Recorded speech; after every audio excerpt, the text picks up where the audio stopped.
Damn. Okay. And then the crazy thing too is like, because even now, when PV has always been this thing of like, shit, you can get you a fan base at PV and take over. You know what I mean? Like really make your mark. So are you kind of doing that, like just taking over that whole PV thing? So what I did was, I'm walking on campus, and I heard somebody say 14% of the students at Prairie View are HIV positive.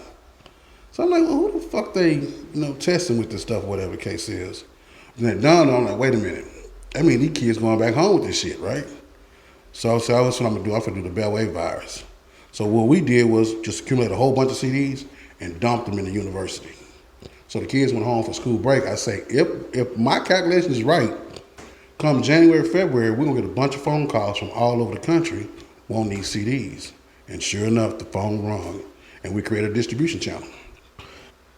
So you dropping them off in the dorms or some shit? You just feeding them. Oh. We slipping them out, because we know they double them in the dorm rooms, So now they taking them going home. They doing the same thing everybody else do. Now they making dubs and selling, making money off of it. Right. Of course, everybody come to me and say, man, let's go whoop these people's ass, this, and that. I'm like, nah. Let this cook. Let it go. Yeah. After a while, it's going to do what it's supposed to do, and it did. Man, okay. So you said, how long did you say you gave yourself between? You said it was a Christmas break. Christmas break. So Christmas out, this was in 99. So Christmas break 99. When 2000 came around, come February, the shit was jumping. No shit. Okay, yeah. So you say y'all create this distribution thing. Talk about that. Because at the same time too, you got Southwest Wholesale, right? And all that. Y'all not going through. So we don't even know anything about Southwest Wholesale. I got a record store. This ain't industry shit. This is still you just figuring it out. I'm just go trial and error. So we sell the CDs out. But first of all, I volunteered to work at a record store to learn how to sell records. I know how to make the music, but I didn't know how to sell the music. So I said, I'm going to volunteer at this record store. So the guy wouldn't let me volunteer at the record store. So then I turned around and I said, okay, I tell you what, let me pay you to work at your record store. He's like, okay.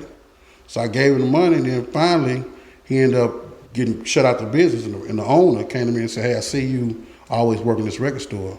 If you want it, give me X amount of dollars. So I gave it to him, and the rest is history. So what we do, I'm playing our music on the outside of the store. Then this guy named Jaleel Stevenson came by and heard the music, him and Hershey. He's like, man, who made that? I said, we made it. He said, can I, sell them and, become a distributor, sell them, whatever the case is? I ain't know them. So I was like, okay, well, I'm gonna do it like the Dope Gang do, right? So I gave him a 50-pack of CDs. He got bought up to Cleveland, Texas, whatever the case is, turned around, sold out.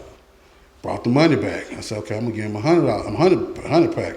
Gave him $100 pack. He came back, and after that, it was like, shit, we give him 1,000 CDs. And let him go. In 4 days, he come back with all the money, So it was popping in. Okay, so just ballpark figure about how much money are you seeing around this time, just off this when you get into it? Without even going through Southwest Wholesale or whatever case, I'm probably doing about $15,000 a week.